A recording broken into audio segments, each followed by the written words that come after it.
Bapa, kami mau datang lagi kembali kepadamu Tuhan. Karena kami tahu ketika kami duduk, kami naikkan segala pujian kami dari hati kami yang dalam. Maka Allah peduli. Kami mau duduk dan kami bergumul di dalam pujian dan penyembahan kami Tuhan. Berkati kami semua dengan kasih-Mu. Sebab banyak perkara yang akan dapat kami mengerti hanya karena kasih Tuhan. Haleluya, haleluya. Oh.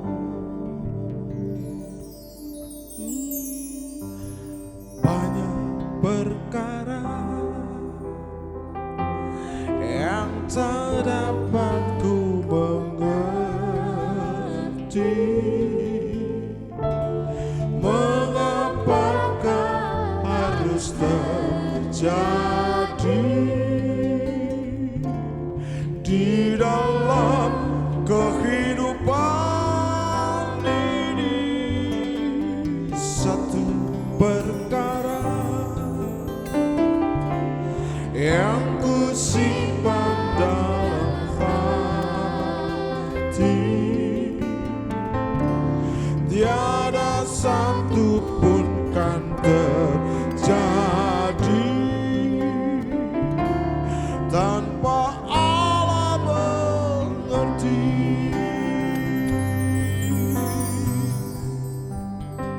Amin. Sama-sama. Banyak perkara yang tak dapat ku mengerti. Mengapakah harus terjadi di dalam kehidupan ini? Satu perkara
atas kuasa Tuhan dalam hidup kami.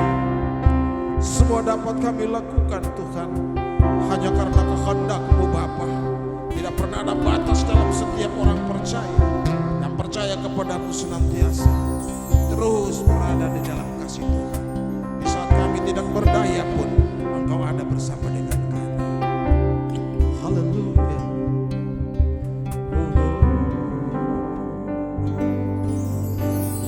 Tak terbatas kuasa-Mu Tuhan, semua dapat Kau lakukan. Amin. Apa yang kelihatan mustahil bagiku, itu sangat mungkin bagimu. Tak terbatas kuasa-Mu Tuhan. Yes. Semua dapat Kau lakukan Bapa. Tidak ada yang terkecuali. Bahkan apa yang tidak kelihatan mustahil bagi kami, tapi tidak mustahil bagi Tuhan. Itu sangat mungkin bagimu. Di saat ku tak berdaya, kuasa-Mu yang sempurna. Ketika ku percaya mujizat itu nyata, bukan karena kekuatan, namun Roh-Mu ya Tuhan. Ketika ku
Shalom Bapak Ibu Saudara, hari ini kita mau merenungkan kebenaran firman Tuhan.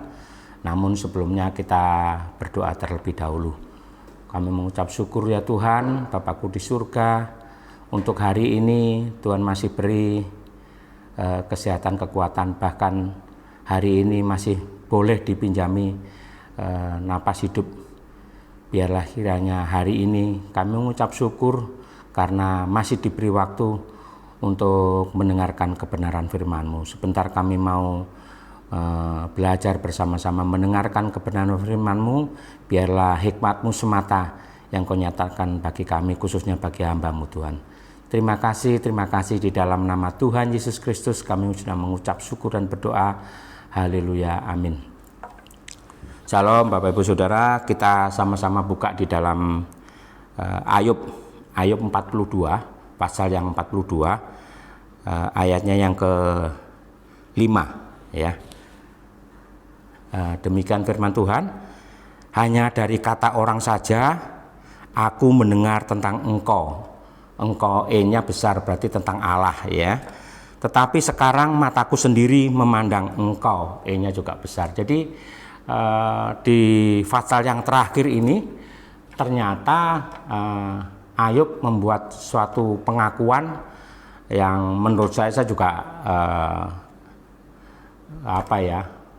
kaget gitu ya, karena kalau dilihat dari perilakunya dengan pengakuannya ini bahwa dia mendengar dari temannya saja ya, dari orang lain, dari orang-orang yang ada di sekitarnya tentang Tuhan yang dia sembah ya. Jadi hari ini kita belajar bersama-sama bukan tentang mengenal Allah dengan benar, enggak ya. Tetapi ayat ini juga merujuk tentang kejujuran ya, bahwa dia jujur kepada Tuhan, dia jujur mengatakan bahwa dari orang-orang saja ya, dari orang-orang sekitarnya dia mengenal Tuhan ya. Kejujuran hari ini kita bicara. Di ayat 1, di pasal 1 ayat 1 memang itu dikatakan bahwa orang yang saleh, jujur ya. Tetapi nanti kita mau pilah-pilah lagi kejujurannya sampai di mana ya. Kalau kita merujuk di dalam 2 Korintus 3 ayat 3 ya. Demikian firman Tuhan bahwa karena telah ternyata bahwa kamu adalah surat Kristus yang ditulis oleh pelayanan kami, ditulis bukan dengan tinta tetapi dengan roh dari Allah yang hidup, bukan pada loh batu melainkan pada loh daging, yaitu dalam hati manusia. Jadi di dalam Korintus ini tadi dikatakan ya, ini suratnya kepada jemaat yang di Korintus, dikatakan bahwa secara roh Tuhan itu menaruh hukum-hukumnya di hati manusia ya. Jadi kalau kita pengen tampil tampilannya itu seperti salah satunya kejujuran ini tadi, maka kita harus melakukan hukum-hukum Allah itu tadi ya, melakukan hal-hal yang benar di hadapan Allah sesuai dengan standar firman Allah yang ada ya. Jadi kita sama-sama lihat ya kebiasaan Ayub yang merujuk kepada 2 Korintus tadi ya. Kita lihat di dalam Ayub 1 ayat 5 ya.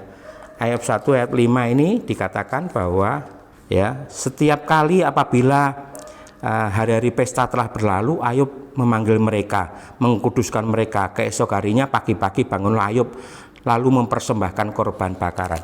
Jadi ini adalah suatu kebiasaan, suatu perilaku ya, yang menurut Ayub ya, karena Ayub juga katanya ya, dia nggak mengenal secara pribadi ya, mengenal Allah, tapi katanya ya di pasal yang 42 tadi katanya itu. Jadi ini adalah suatu tanda bahwa dia melakukan hal-hal yang benar di hadapan Allah ya, walaupun dia enggak menjadi pelaku utama, tetapi dia ngelihat anak-anaknya pesta, dia memanggilnya, mengkuduskannya. Itu saya sering mikir bahwa perbuatan itu perbuatan yang perlu dicontoh ya. Jadi seorang bapak ngelihat anak-anaknya pesta dikuduskan dan dia mempersembahkan korban bakaran sebagai ungkapan minta pengampunan, saudara, atas perilaku anak-anaknya. Ini adalah cara, menurut saya, cara untuk menumbuhkan kejujuran, untuk menumbuhkan, memberi makan yang seperti di 2 Korintus 3 ayat 3 tadi, bahwa hati manusia sudah ditaruh secara roh oleh Allah hukum-hukumnya ya. Jadi supaya itu hidup dan nanti tampilannya ya, atau print out-nya kalau bahasa saya, itu salah satunya adalah kejujuran. Maka harus sering melakukan hal-hal yang benar ya, bukan baik aja, tetapi hal-hal yang benar di hadapan Tuhan. Salah satunya seperti ini. Sehingga kalau itu terus-menerus dilakukan, kalau kita mau lihat di dalam Ayub 2 ayat 9 sampai 10 tadi dikatakan ya, Ayub 2 itu pada waktu istrinya ya, kita lihat saudara ya, istri Ayub itu bilang bahwa kutuki saja ya. Kita baca Ayub pasal 2 ayat 9 sampai 10. Maka berkatalah istrinya kepada Ayub, masih bertekunkah engkau dalam kesalehanmu? Kutukilah Allahmu dan matilah. Tetapi jawab Ayub padanya, engkau berbicara seperti perempuan gila ya, dan lain sebagainya. Ini artinya apa, Bapak? Bahwa kalau hati ini terus dilatih ya, melakukan hal-hal yang benar di hadapan Tuhan, maka tampilannya adalah tampilan, print out-nya adalah tampilan salah satunya kejujuran. Sehingga pada waktu dia diserang, pada waktu dia ditekan, disuruh mengutuki Allahnya ya, maka dia berontak. Karena apa? Hati ini sudah diberi makan ya, sudah melakukan yang benar di hadapan Allah terus. Karena begini saudara, hati itu mudah berubah ya. Orang Jawa bilang pagi dele sore tempe ya, cepat sekali berubah. Jadi bagaimana supaya hati ini terus bisa memancarkan tampilan atau print out yang salah satunya tentang kejujuran tadi, atau buah-buah yang salah satunya kejujuran tadi, ya kita harus sering melakukan hal-hal yang benar di hadapan Tuhan. Ya, pagi ngelihat, wes anaknya seperti itu, kita minta ampun kepada Tuhan. Tuhan ampuni anak-anakku. Ya. Kemudian sorenya, malamnya, karena pesta itu, kalau pesta ulang tahun nggak ada masalah saudara ya, pesta ulang tahun ya paling ya tiup lilin. Tapi kalau pesta yang dalam tanda petik seperti itu ya, pasti ada wine-nya, pasti ya ngomongannya juga ngawur, pasti perilakunya kadang-kadang juga ngawur ya. Jadi bahkan istrinya dikatakan gila. Klimaknya saudara, klimaknya ya, kita sama-sama lihat klimaknya Ayub, bahwa Ayub ini betul-betul hatinya sudah sering melakukan kebenaran. Klimaknya kita sama-sama lihat di dalam Ayub 12 ya. Ayub 12 itu Ayub pasal 12 itu judul perikopnya Ayub mengakui kekuasaan dan hikmat Allah. Yang ayat yang ke-13, tetapi pada Allah lah hikmat dan kekuatan, dialah yang mempunyai pertimbangan dan pengertian. Artinya apa? Bahwa kalau hatinya terus diberi kebaikan, diberi makan kebaikan, kebenaran menurut standar Allah ya, maka apapun yang sedang menekan dia akan menyuarakan sebuah kebenaran. Tetapi kalau misalnya ya, hari-hari ini kita nggak pernah mendengar firman Tuhan, kita nggak pernah melakukan kebenaran Tuhan, kebenaran firman Tuhan, hari-hari ini kita cuma merenung, terus hari-hari ini kita cuma nyumpahin. Tadi hati ini akhirnya kita kasih makan tentang kebusukan, tentang sumpah serapah, tentang mengutuki orang, tentang hal-hal yang buruk. maka tampilannya atau print outnya itu nggak ada ketulusan, lawan katanya. Begitu dibilang ini, oh yo, wah bener itu wis, gak apa-apa wis ya. Akhirnya apa? Akhirnya seperti itu ya. Jadi kalau saya lihat begini saudara, pasal yang ke-12 ini adalah klimaks bahwa dia betul-betul berani dari hatinya, dia berani mengakui bahwa Allah itu yang punya kekuatan ya. Padahal itu sebelumnya sudah, waduh, apalagi setelah ayat itu nanti teman-temannya itu terus menggugat gitu terus, tetapi tetap ya, kalau hati itu terus diberi makan terus melakukan kebenaran firman Tuhan. Waduh, betul. Saya katakan bahwa lama-lama apapun yang menekan kejujuran tetap akan menyuarakan, akan keluar dari hati itu.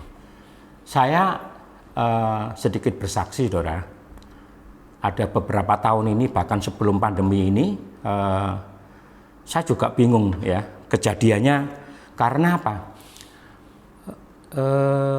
Saya diberi kepercayaan Tuhan untuk bisnis, ya itulah, nggak bisnis besar, perusahaan besar gitu, bisnis pribadi gitu ya, sekuler saya. Tetapi kalau saya mau 2 hari atau 3 hari saya mau pergi ke luar pulau ya, itu entah itu ke Flores, entah itu ke Samarinda, entah itu ke Sumbawa, itu saya selalu memberi catatan, saudara. Saya minta kepada 3 tempat ini ya, kebetulan saya kenal baik, itu saya kasih catatan. Jadi yang satu itu saya minta obat-obatan gitu, itu mungkin itemnya sampai 40 karena obat-obatannya nggak terlalu besar ya, kecil-kecil gini, itu sampai 40 item saya kasih. Kemudian kalau saya kasih hari ini, maka besok saya bawa itu sama notanya ya. Jadi nanti setelah pulang dari Flores atau pulang dari Samarinda, kemudian baru saya totalan gitu, saudara. Kemudian di tempat satunya lagi saya ngambil. Jadi ada 3 tempat itu, saudara, yang menjadi pergumulan saya sampai saya mendapatkan hikmat ini. Saya jujur aja sampai, aduh Tuhan, apa yang mau tak saksikan ini, saya bilang gitu. Jadi gini, begitu hari H itu barang-barang itu saya masukkan ke kendaraan saya, maka saya perlu catat satu-satu. Oh ya. Dan anehnya itu dari sekian item itu, satu tempat itu pasti ada 1 atau 2 itu item yang tidak tercatat. Artinya barangnya saya bawa, tapi dia nggak nyatet di notanya gitu loh. Dan itu terus sering berulang-ulang, saudara, sampai berapa tahun. Terus karena waktu itu saya punya motivasi yang mungkin kurang benar ya, jadi saya biarin, saudara. 3 tempat ini punya kesalahan ini, punya kesalahan ini. Setelah saya pulang ya, berapa hari gitu, ada 5 hari, ada seminggu gitu pulang, saya kembalikan barang yang nggak laku, kemudian yang laku saya bayar. Setelah saya bayar, baru saya ngomong, kemarin waktu saya ngambil, ini ada yang belum tercatat, saya bilang gitu. Ke tempat satu saya bilang, ini belum tercatat, ini belum tercatat. Saya jujur ya, karena sesuai dengan perikop hari ini ya, renungan hari ini, kejujuran. Saya ngomong jujur, tetapi tendensi saya adalah saya pengen mengatakan, kalau tidak menjadi anak Tuhan, kalau kayak saya nggak nyembah Yesus, saya bilang gitu, Tuhan Yesus, maka sampai tak telan, saya bilang. Orang Jawa bilang taklek itu tak telan bulat-bulat. Saya diem, sudah. Bahkan satu orang ini ya, orang dari Nuse, itu saya bilang begini, setiap kali itu terus saya total. Kemarin sampai sudah 38 ini. Nah hari ini sampai jumlahnya tuh sampai saya minta maaf mendekati 100, saudara, 90 sekian. itu dalam waktu sekian hampir 2 tahun. Jadi terus lama-lama saya mikir, Tuhan, apakah ini ujian ya? Tetapi hari ini saya bicara tentang kejujuran. Saya jujur, saya ngatakan bahwa sampai ini, terus kemudian yang ini orang Bali satunya lagi itu juga gitu. Lu masa takut? Iya, ini sisanya. Ini yang belum laku. Kemarin saya ngambil sekian. Jadi satu kali nota itu ada yang bisa sampai sekian juta gitu. Ada yang sekian ratus ribu. Dan itu terulang setiap bulan. Tetapi di akhir-akhir bulan ini itu nilainya nggak terlalu besar, tapi masih terus, sehingga itu menjadi pergumulan saya sampai bilang, Tuhan, piye gitu Tuhan, kok sampai terus ya, walaupun nilainya sekarang kecil ya. Saya transaksi misalnya di gudang gitu, karena saya mendapat diskon khusus untuk reseller atau gimana, maka sudah saya pilih-pilih gitu, kemudian saya bayar tunai, saya nggak ngawasin lagi, kemudian notanya saya pegang karena pembelian tunai, kemudian saya masukkan ke kendaraan, kemudian di kendaraan itu saya baru periksa. Kalau hari-hari ini saya langsung telepon, Pak, itu tadi kasirnya salah, gini. Oh iya. Baru saya sentil, waduh, kalau saya nggak ke gereja, kalau saya nggak nyembah Tuhan Yesus, mungkin saya nggak akan kembalikan ini. Tak telan, tak lek, saya bilang gitu, ketawa dia. Ya, jadi itu sehingga membuat saya hari-hari ini mengambil kesimpulan begini, saudara, bahwa kejujuran itu perlu terus untuk dinyatakan. Karena apa? Karena hati ini itu mudah berubah.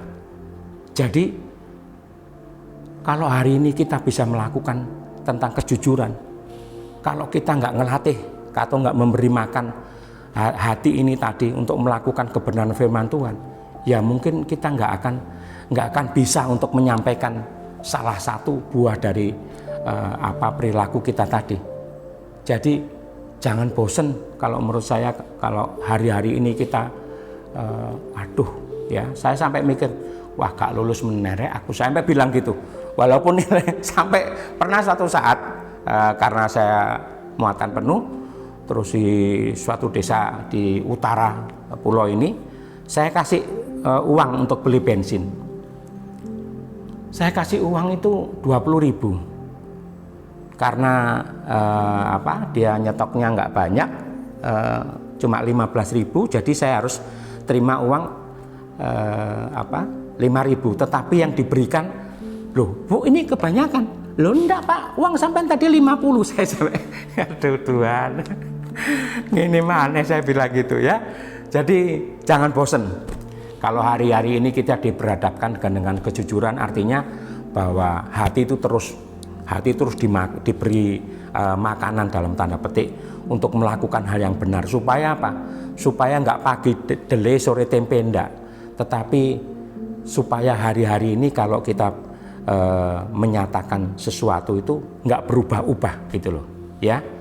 Jadi itu saja yang bisa saya sampaikan. Tuhan Yesus memberkati ya. Kita berdoa. Terima kasih Tuhan, kami mengucap syukur untuk hari ini, pagi ini kami boleh untuk merenungkan kebenaran firman-Mu, bahwa kejujuran itu harus dilatih, karena hati kami cepat sekali berubah, hati setiap manusia cepat berubah. Kami mau supaya pagi ini kami mendengar kebenaran ini dan kami mau melakukannya. Kami mau melakukan kebenaran ketetapan-Mu, sehingga hari demi hari yang kami tampilkan adalah salah satunya tentang kejujuran. Kami berdoa untuk bangsa ini, di mana banyak sekali para pemimpin bangsa ini yang melakukan hal-hal yang kebohongan publik maupun hal yang tidak jujur. Biarlah kiranya hari demi hari kami mau melihat bahwa kuasa Allah nyata di negara ini, bahwa Tuhan memberkati setiap orang-orang yang Tuhan pakai, terlebih anak-anak Tuhan yang ada di bangsa ini, untuk menampilkan tentang kejujuran, untuk menampilkan tentang yang benar di hadapan-Mu, bahwa nyata terang Kristus bagi mereka semuanya. Terima kasih Tuhan, terima kasih. Kami berdoa untuk Bapak Presiden, juga Wakil Presiden. Kami berdoa untuk para menteri, bahkan yang ada di tempat kami, gubernur sampai kalian. Biarlah kiranya Tuhan berkati, Tuhan nyatakan roh yang takut akan Engkau, sehingga apapun yang diambil keputusannya adalah keputusan untuk kepentingan kami bersama, untuk kepentingan rakyat Indonesia, bukan untuk kepentingan pribadi Tuhan. Terima kasih, terima kasih. Hanya di dalam nama Tuhan Yesus Kristus kami mengucap syukur dan berdoa. Bapa kami di surga, dikuduskanlah nama-Mu, datanglah kerajaan-Mu, jadilah kehendak-Mu di bumi seperti di surga. Berikanlah pada hari ini kami makanan kami secukupnya, dan ampunilah kami akan kesalahan kami seperti juga kami mengampuni orang yang bersalah pada kami, dan janganlah membawa kami dalam pencobaan, tetapi lepaskanlah kami dari yang jahat. Karena Engkaulah yang punya kuasa, kemuliaan, dan kejayaan dari selama-lamanya sampai selama-lamanya. Dalam nama Tuhan Yesus, amin.